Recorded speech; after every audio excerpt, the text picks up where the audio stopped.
Hello and welcome to our service for Sunday morning on the 17th of January from Zion. I'm going to start by reading from Isaiah 60 verses 1 to 3. Arise, shine, for your light has come, and the glory of the Lord rises upon you. See, darkness covers the earth, and thick darkness is over the peoples. But the Lord rises upon you, and his glory appears over you. Nations will come to your light, and kings to the brightness of your dawn. I'm going to start by singing a song, There is a Hope.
So yes, well done to those of you who spotted that it was the London 2012 torch ceremony with David Beckham driving a speedboat. But it was Jade Bailey, who was 17 years old at the time, but is now a fully fledged England ladies football player, who was holding the torch at the front of the boat.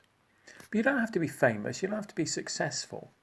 They also had ordinary people holding the Olympic torch in 2012. And this picture is of Dina Gould, who was 100 when she held the torch, and she's also next to the youngest person, Dominic McGowan, who was only 12. Dominic really likes football, running and so on. Dina Gould at 100 years old, was organising Keep Fit classes in her care home 3 times a week.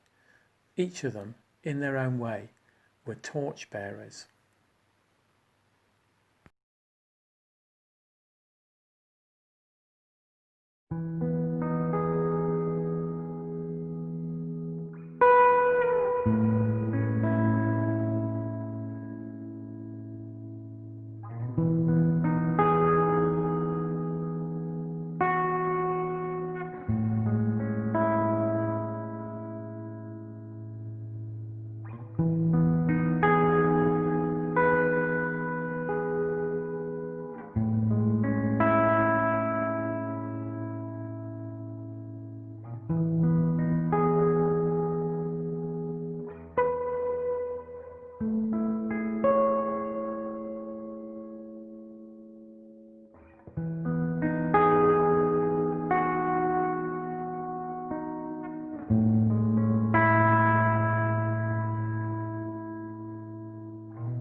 Steve last week gave us a refresh about what does it mean to be a 21st century church? What's it going to mean for Zion? Since we have done that series in autumn, Kate and Zoe have worked for nearly 6 months as our community pioneers, and this week and next week we're going to interview them and ask, what surprised you? What challenges do you see for Zion? And what opportunities do you see for Zion? So first off, we're going to interview Kate. So Kate, it's been nearly 6 months now since you've been a community pioneer. Strange times, undoubtedly strange times.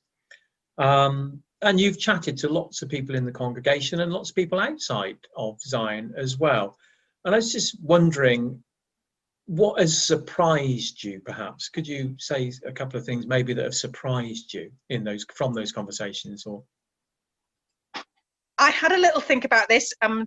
2 little things that I came up with, 2 little surprises. And maybe this is the times that we're living in. I don't know, but it doesn't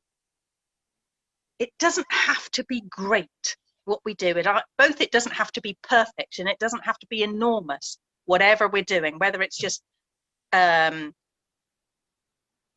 making a phone call or dropping something around to somebody, or even if it's a little project that we're trying to get off the ground. We don't have to wait until we've got it absolutely all lovely, tidy, shiny and perfect before we make a move on a thing.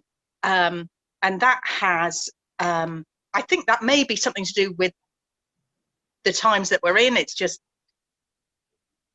maybe people are just a little bit sort of lighter on their feet about the way that we do things. I think that's been an unexpected positive, I think, possibly at this time. But that has surprised me, yes, that people that we're meeting or chatting or reaching or doing these little projects for aren't expecting it to be perfect before we do a thing. And so that has been wonderful. And my second little surprise was that, you know, sometimes the next steer of where you're going to be going to next, who you're going to be speaking to next, what the next activity is going to look like, might not come from training course I've been on, a book I've read, you know, staff meeting, whatever. It might come from a person who you've been speaking to, a family who you've met, somebody who's engaged with some previous project that you've done. That might be where the steer comes from. So that's been a little surprise for me too. Yeah, and that might be a steer that actually bears more fruit or lasts longer. Yeah. Yes, I think so. I think so. So yeah, to have your ears open, have your eyes open for that sort of thing has has been surprising for me. What about a challenge, but not just for you, but a challenge for the whole of church maybe? So what do you think is going to be challenging for Zion over the coming year or so? Well, one little challenge, and this is one that I think we all always need to have in our mind, is to remember whatever plans we're making, whatever projects we're dreaming up, we're saying, oh, we're trying to reach young families, or we're trying to reach senior citizens, or we're trying to reach, you know, middle-aged men, or, you know, whatever category of people we're talking about, that we're all individuals. Everybody is I, you know, and that however easy it is and neat and tidy it is to sort of tribalize everybody, you know, whether you're a millennial or a boomer or a Gen Xer or whoever you are, that only takes you so far. That only takes you so far in where the real mileage is in relationship with all those eyes. And that's a challenge. That's definitely a challenge for me. I think that's a challenge for all of us, because it's so easy, isn't it, to just they everybody. Yeah, absolutely. So as well as a challenge, what do you think you would see as an opportunity for us at Zion over the coming year? Okay, here's a really positive thing from the conversation. Like positive, that I've had, is that, hey, lots of people, actually, lots of your friends, neighbors, colleagues, family members have not sat down, had a long, hard think about it and decided to reject God. Had a long, hard think about it and decided that they are most definitely an atheist, that church is rubbish, that they don't give a fig about any of it. Most people haven't actually sat down and had that long, hard conversation with themselves about it. Most people, so many people, it's just that church, God, Jesus, the Bible just isn't on their radar. And just because of the waters that this society means that most of us swim in most of the time, just that general skepticism is just kind of what they imbibe. It's not a massive decision that people have made, that they're going to be super skeptical and hard-hearted towards Jesus, Christianity, the church, and so on. And because of this is a fantastic opportunity, I think. The conversations that I've had, I've been so struck by, actually, that on that spectrum of sort of unbelief and belief, that spectrum of lostness and foundness that we're all on somewhere, is that not everybody is absolutely dug in right over on this side here. Yeah. Okay, people are often nearer than we think, and people are often a lot more movable than we think. We've been thrilled just in the last couple of days, you know, from some of the invites that we've had to the Alpha course that's coming up, and people who thought, oh well, I could ask them, but you know, and they've said yes. Yeah. Or people who thought, oh well, they definitely won't come, and they've turned around and said, oh, I'd like to think about that. Can you send me the details? Yeah. And so that's a fantastic opportunity, you know, and it's such a red herring if we say, oh, people today, they don't want to come to church because of this or that or the next thing. So often people, it just hasn't occurred to them. They haven't woken up one day and said, oh, that's it, I'm not going to church. It just has not occurred to them. And so I mean, I the think that interesting is a connection between those surprise, challenge, and opportunity is about treating people as individuals and building relationships. yes. Yeah. Yes, absolutely. Such a way that people who are not so far from the kingdom can find Jesus. You know, Jesus talked about this. He talked about people being not far from the kingdom, you know. Now, from that, we understand that there are people who are far from the kingdom, but we also know that there are people who are not. And it's a real thrill when you find them. And those people live in our community, which is absolutely. Absolutely. It's not, oh, well, they don't live here, or nobody, that's all right, but that's on the other side of the world, or that's in big cities, or that's, no. Okay. They are roots, yeah. Thank you. Brill.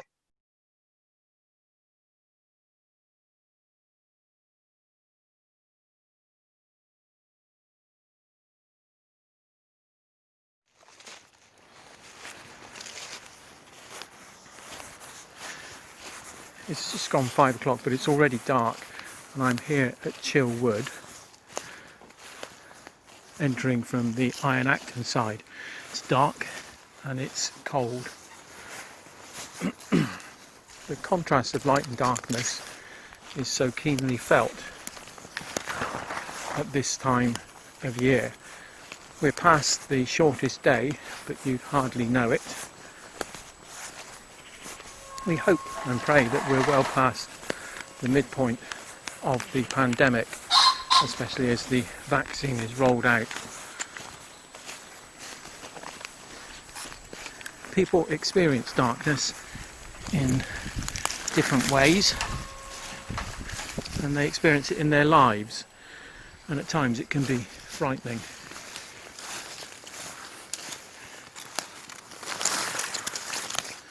But we are the people who have been told in Isaiah that we've walked in darkness, but we've seen a great light. And that light is not ours, it's God's, and it's to be shared. I'm going to read something from Charles Handy that has always spoken to me at a personal level about how I deal with imagination, about how things will be and how they are. At times life can be like walking in a dark wood on a moonless night. It is an eerie and at times a frightening experience. All sense of direction is lost,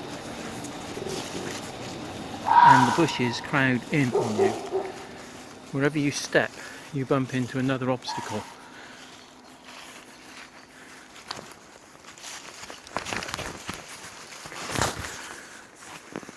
Every noise and rustle is magnified. There's a whiff of danger, and it seems safer to stand still than to move. Come the dawn, however, and your path is clear. The noises are now the songs of birds, and the rustle in the undergrowth is only the scuttling of rabbits. Trees define the path instead of blocking it. The wood is a different place. Matthew 5 talks about the metaphors of us being salt and light. And reading from the Message, verses 14 to 16 talk about how we are to be light in dark places. Here's another way to put it. You are to be light, bringing out the God colours in the world. God is not a secret to be kept. We're going public with this, as public as a city on a hill.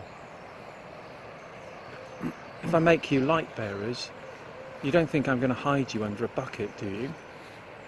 I'm putting you on a light stand. Now that I've put you there on a hilltop, on a light stand, shine. Keep open house. Be generous with your lives. By opening up to others, you'll prompt people to open up with God, this generous Father in heaven.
Two Corinthians chapter 4, verses 5 to 7.